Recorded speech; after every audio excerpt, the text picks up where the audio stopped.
Louco é quem vê uma praia e pensa que viu o oceano todo. Olá, eu sou o Fausto Ramos e eu estou aqui para ampliar os seus horizontes.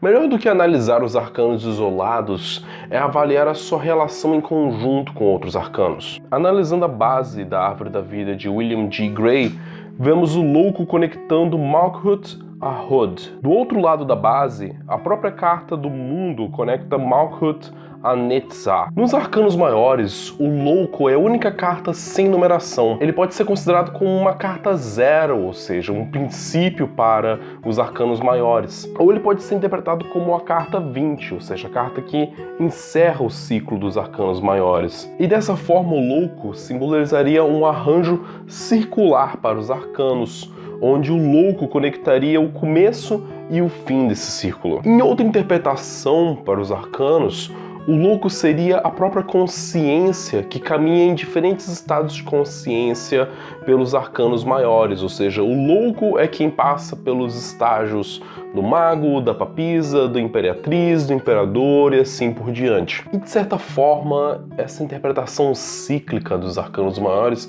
é novamente representada na Árvore da Vida, quando nós vemos o louco e o mundo conectados com a materialidade, ou seja, conectados a Malkuth. E dessas conexões nós podemos tirar outras interpretações, como o fato do louco representar a conexão direta entre o mundo material das experiências com o mundo do conhecimento dos livros, o conhecimento tecnicista, representado por Hod. Há até mesmo um jogo de palavras, uma nuance interpretativa aqui. Se nós pensarmos que chamamos de louco aquele que parte do mundo físico para tentar alcançar o conhecimento, enquanto que aquele que caminhou pelos mistérios da iniciação, ou seja, pelos mistérios da lua e chegou até Yesod, pode alcançar esse mesmo conhecimento de Hod, considerando a si mesmo um mago. Essa passagem pela lua simboliza a própria iniciação no misticismo, iniciação em um contato mais sutil com a realidade, em um contato que vai além dos nossos sentidos físicos, e que, portanto, apenas as pessoas que conseguem ter esse contato vão alcançar as outras esferas com uma maturidade diferenciada, enquanto que aqueles que tentam acessar o conhecimento desconsiderando os sentidos que eles têm além dos sentidos materiais, acaba alienado, acaba até mesmo louco. Não carecem casos de pessoas muito eruditas, muito inteligentes, mas também extremamente céticas e que acabaram literalmente enlouquecendo de tanto estudar e de tanto conhecimento que parecia estar desconectado com toda a nossa realidade. Uma das interpretações para o arcano do mundo é de ser uma espécie de férias espiritual, um período de regorgizo, de prazeres, de leveza de espírito, por assim dizer. Porém, a diferença entre aqueles que experienciam esse contato com a esfera de Netzah, que é essa esfera dessa felicidade, desse gozo, dessa alegria, desse prazer, partindo direto de Malkuth, ou seja, direto da materialidade, e as pessoas que passaram por Yesod, ou seja, as pessoas que passaram por uma iniciação e que vão ter contato com Netzah, com uma maturidade diferente, com uma sensibilidade diferenciada. E é aí que entra a carta da papisa. Lembra quando eu chamei Hod de uma esfera da magia e Netzah como uma esfera da bruxaria?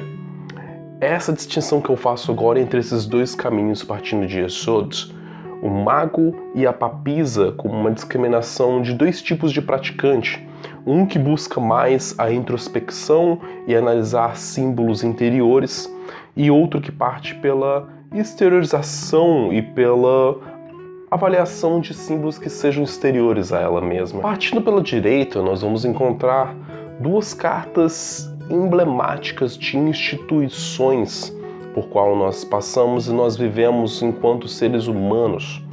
A imperatriz, simbolizando a cultura e a sociedade civil, e o imperador simbolizando o Estado e o governo. Eu falo sobre a imperatriz enquanto representante da cultura como sendo aquilo que nós transmitimos de conhecimento e que nos faz ser de fato humanos. São os nossos costumes, os nossos hábitos, as artes, a arquitetura, o modo de se preparar uma moqueca. Tudo isso é cultura e é aquilo que faz a identidade de uma população, é aquilo que dá vida e pulsão aos nossos instintos, às nossas vontades. A gente não levanta da cama se não for para no fim do dia poder consumir algo, consumir arte, consumir vida por meio de toda essa luminescência da imperatriz. Enquanto que o imperador, ele é o lado racional dessa relação, é o lado organizador das relações da sociedade. Então ele vai tentar instruir, dar direção, dar caminho, dar sentido, dar sustento, dar estrutura a tudo aquilo que é criado pela imperatriz, pela cultura. Assim vem o Estado, assim vem o governo, assim vem a política, assim vem todas as instituições que servem para organizar a vida humana, representadas pelo imperador. Como vocês veem até aqui, a narrativa de que essas cartas pelo caminho da direita representam uma relação com instituições e com o social vem se sustentando até agora. E olhando pelo outro lado, olhando pelo caminho da esquerda, nós veremos cartas que dizem respeito a narrativas bem individuais. O diabo fala também, tal como a imperatriz, dos nossos impulsos, das nossas vontades, dos nossos instintos, os nossos desejos, coisas que emanam em nós e que nós nem sempre temos um controle sobre elas. Geralmente são esses impulsos que nos controlam sem que nós tenhamos consciência disso. E todos esses impulsos, muitas vezes, eles entram em desacordo com a nossa razão, pois esses impulsos, esses instintos, eles são inatos do nosso corpo, da nossa biologia, da nossa materialidade, enquanto que a razão é algo que nós inventamos para tentar organizar o nosso mundo. Então as duas nem sempre estão em acordo, e passar pela carta do diabo significa nós tentarmos nos reassimilar com esses impulsos e tentar acolher eles e compreender eles. Algumas vezes isso significa barrar alguns dos nossos impulsos, das nossas vontades, e dizer não para algum desejo, dizer não para algum vício.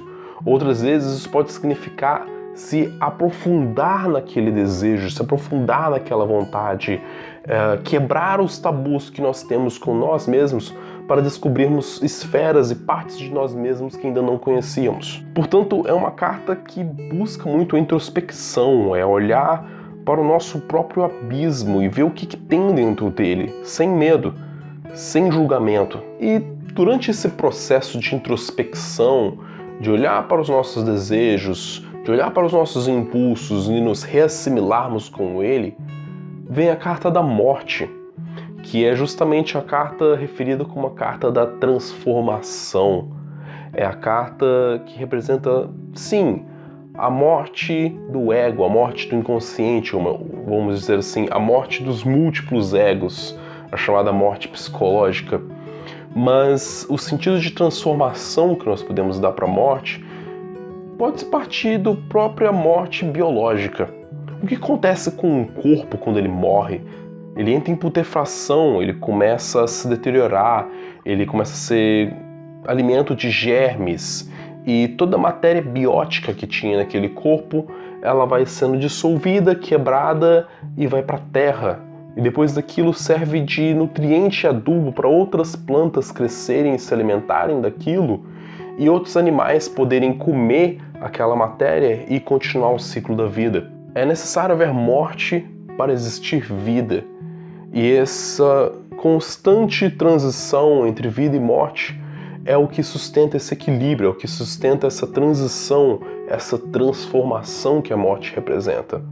Então, comutando o diabo e a morte, nós podemos pensar que quando nós conseguimos quebrar com algum hábito ou dissolver algum dos nossos impulsos, nossos desejos, nós estamos dando substrato para criar outros impulsos, outras vontades, outros desejos.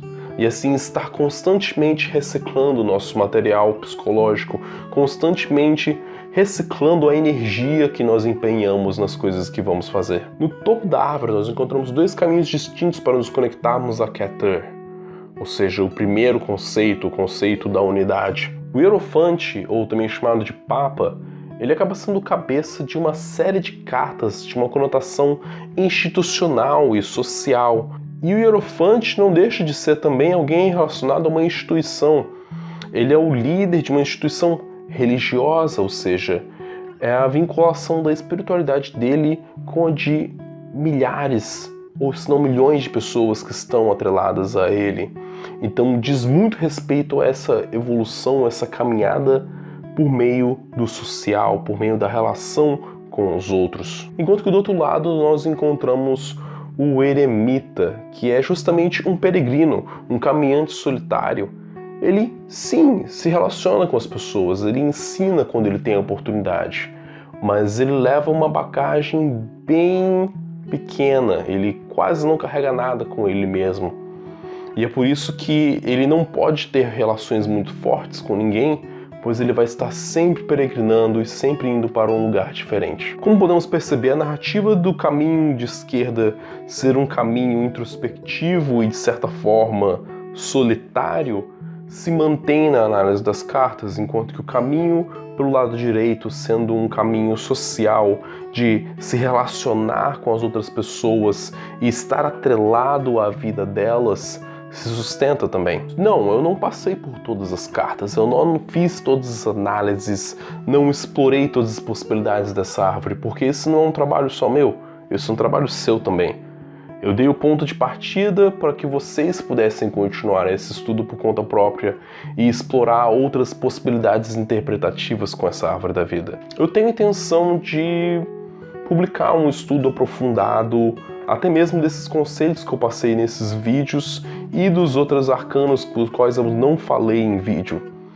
Fique atento, pode ser que você seja um dos compradores. Aliás, no próximo e no último vídeo dessa série sobre tarologia, eu pretendo responder algumas das perguntas mais frequentes que se fazem a respeito do assunto e expressar algumas das minhas opiniões sobre os métodos de se usar o tarô efetivamente. Alguns seguidores já fizeram perguntas nos comentários de alguns dos vídeos. Se você tem perguntas para fazer para mim, aproveite para fazer essas perguntas na seção de comentários, que eu vou tentar pegar o máximo possível das suas dúvidas e usar para o último vídeo da série. Quero fazer um agradecimento especial para o Raul e a Elizabeth, que são os meus dois primeiros contribuintes para a campanha do Apoia-se do Caosofia. Por sinal, se você ainda não conhece, vá no site, conheça a nossa campanha, veja as recompensas e veja se te interessa ir um pouquinho mais fundo nesse abismo. Para mais análises tarológicas, correlações cabalísticas, mantenha-se antenado com o Caosofia.